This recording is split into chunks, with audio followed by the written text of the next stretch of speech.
Well, hello everyone. This is Wilson Cole, and I am president of Backdoor Hiring Solutions, and then also Adams, Evans, and Ross. And I want to take a moment just to kind of talk to you about the 5 top websites, data points where we find backdoor hires. And a lot of these you can replicate yourself. And I've told all of our clients, you know, if you take these top 5 data points and you're diligent and you check them every week, you'll probably find half of your backdoor hires. But number one, and it's really low-hanging fruit, go to their website, look at Meet the Team. A lot of times, especially over in medical, if they're a doctor, they're going to have their doctors listed. If they're attorneys, they're going to have their attorneys listed. Go check their website.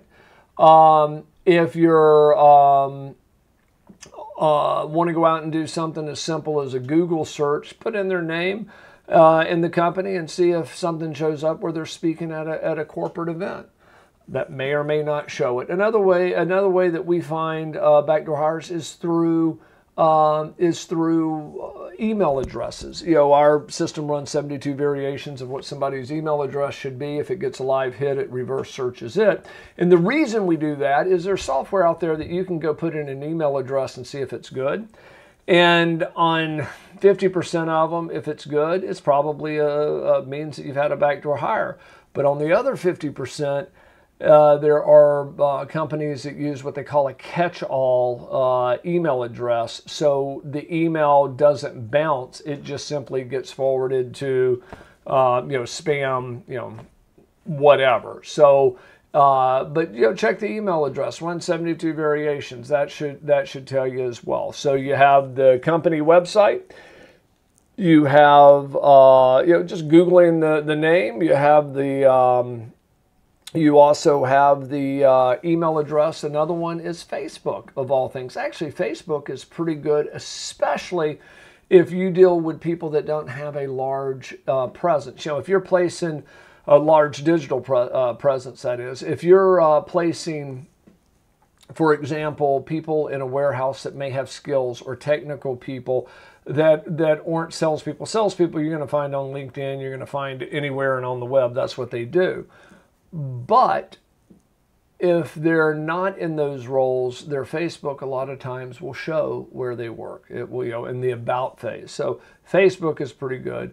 And last and least is LinkedIn. And LinkedIn is certainly the reason that we have it as the 5th one is because, quite frankly, we find less there than we do on all the others.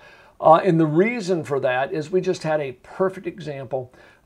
We had a client with a backdoor hire. He emailed me, says, Wilson, I have gone out to the LinkedIn. It hasn't been updated. I have called over there, and they were kind of cagey, but they wouldn't tell me if they were working there or not. And I don't see where they've left their other employer. And I said, well, let me find out where our data tag came from.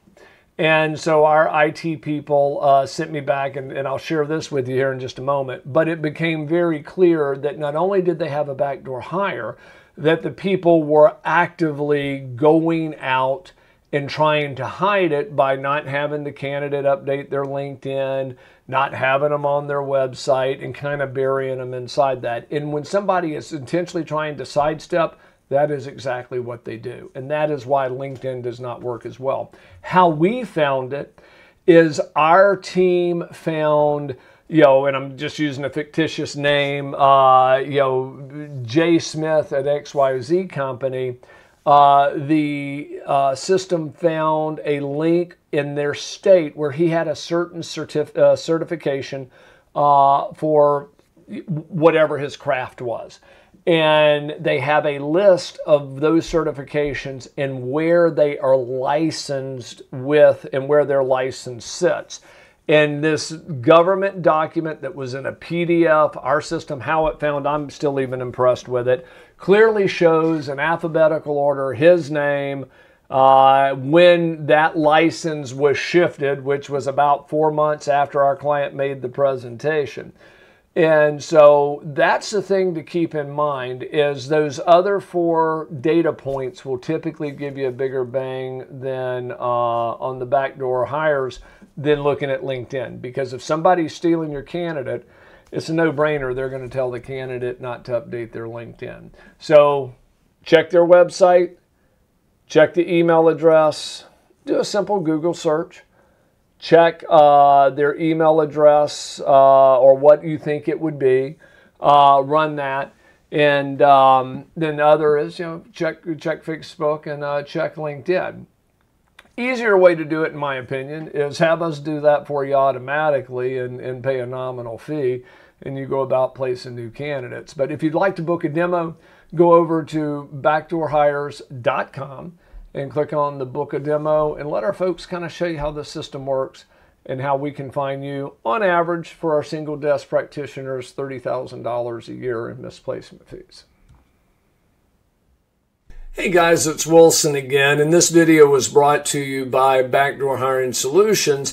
And if you like the content, make sure that you click the like button, and also if you want to receive additional videos, then please make sure to subscribe to our channel. If you'd like to learn more about our software, please visit our website at backdoorhires.com. And then also, if you'd like a copy of my free book, The Top 9 Excuses, please click in the video notes below, and there's a link where you can get this book absolutely free.